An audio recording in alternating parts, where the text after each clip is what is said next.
Hi everybody, how are we doing today? I'm sure there's a few people out there celebrating the Karen Reid verdict. Not guilty. Wonders never cease, huh? Just when you think you know a jury, or if you think you can predict what juries are going to do, they go ahead and they surprise you. Yeah. So either that was a very switched on jury, or that gentleman that sat behind Karen Reid for the duration of the trial is a very well respected and likable man in that community. That's all I can say about that. You know, police corruption is all too real, but I personally would have preferred that this wasn't the case to highlight that. No, Karen Reid is not a hero.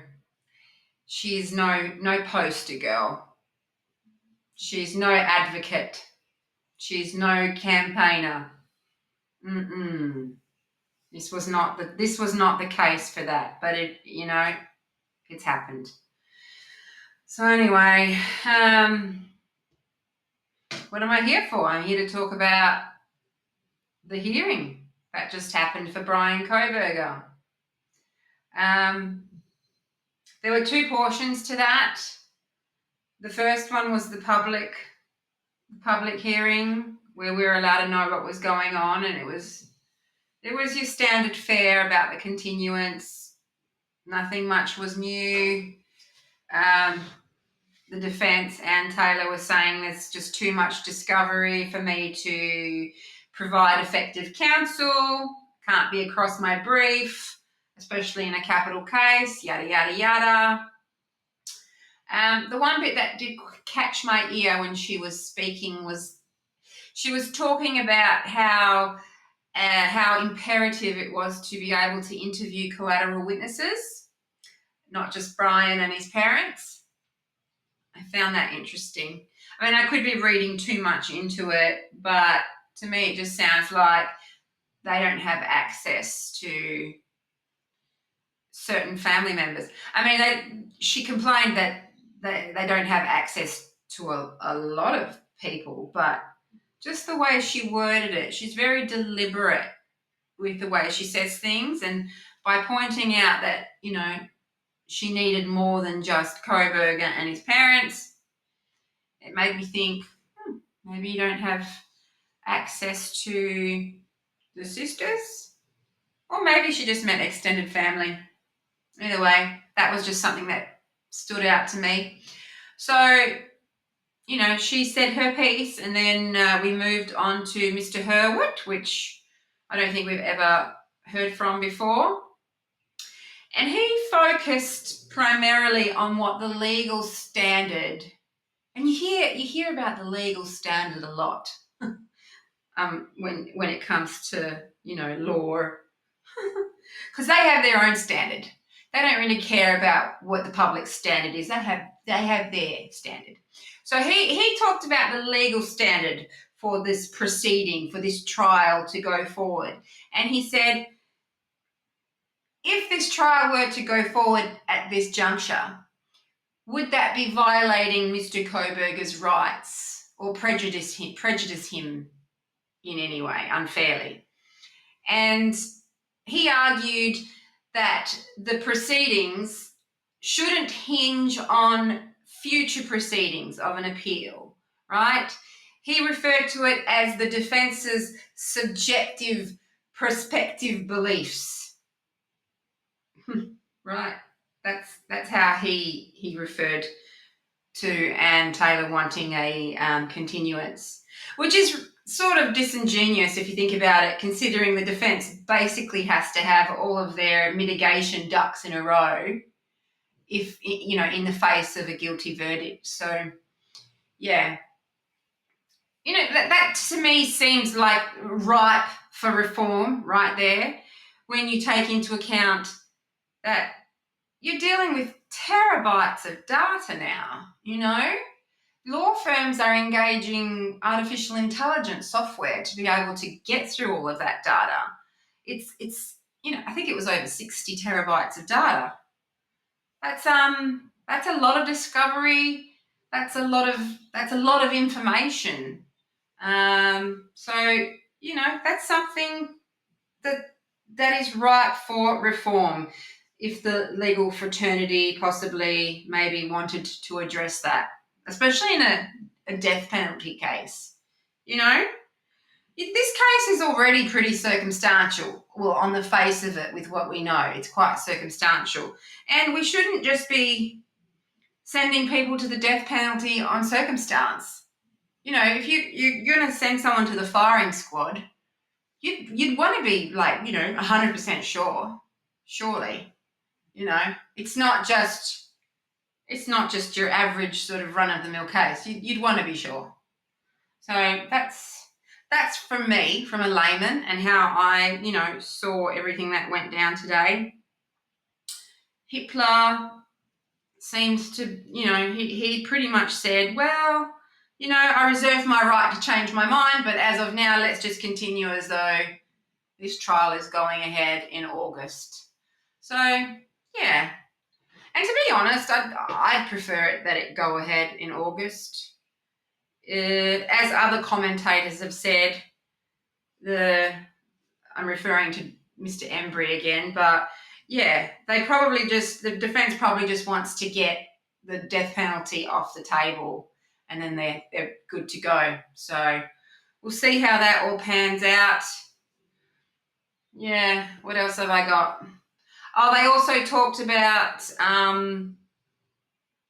the media coverage again, and how Mr. Hurwitz said how the legal proceedings shouldn't be held hostage to media, and that's fair enough. But once again, right for reform. How about you come up with some sort of mitigation for that? Because the coverage in media and documentaries and stuff, it ain't getting better. We're not becoming more ethically enlightened as time goes on. It's just going to become, more about the dollars.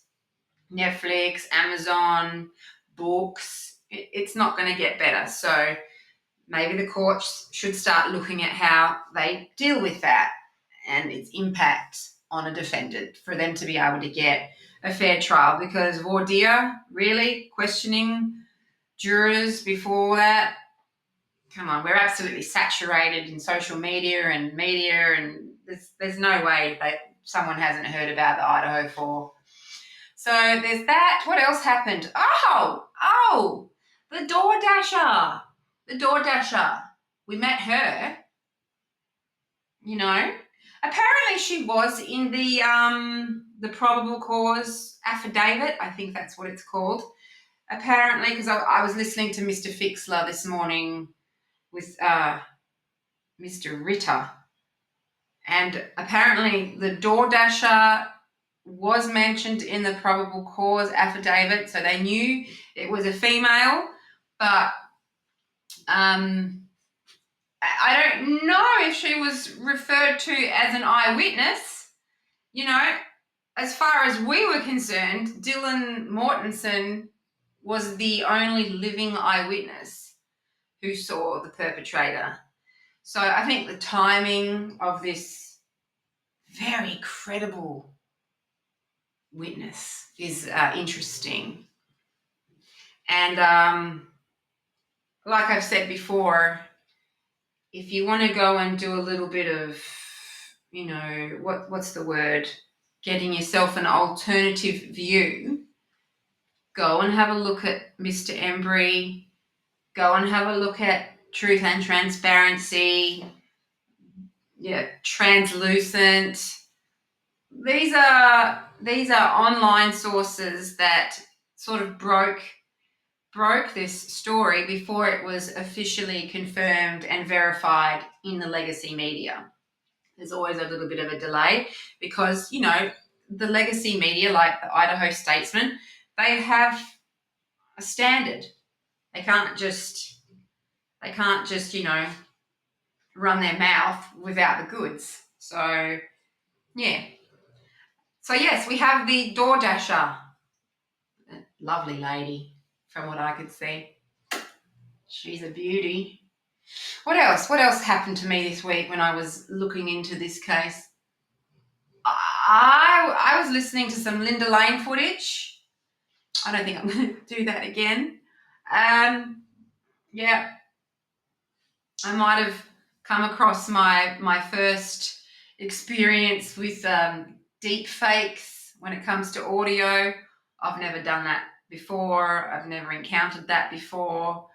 But I didn't particularly like what I heard in this Linda Lane footage. And I really do hope it's a deep fake. It certainly doesn't add up to the timeline of what was happening that night in Idaho. So that was just a little side thing for me. You know, there's a lot of footage out there. And I guess that all makes up part of victimology when you're looking at police interactions and you're listening to surrounding sounds around the scene. So yeah, I'm just dribbling there. I'll move on a bit. What's the last thing I want to talk about? Oh yeah, it looks like we're all going to war with Iran. I have actually tried to ignore that, but it's kind of getting to the point where you can't ignore it. The bombs and the missiles are flying thick and fast. I was going to go into my experience when I went to Iran, but I'm at 12 minutes and I'm good. I'm not feeling it. Maybe another time. So yeah. Hitler will give a ruling on the continuance. I think he has to also rule on the alternative suspect stuff. So, that'll come out any day now. And on that note, I think I'm going to leave you beautiful people to do your thing. I have to go downstairs and sort out what we're having for dinner. I literally have no idea, but I'll figure something out. Anyway, have a lovely weekend. I'll see you when I see you next. Ciao.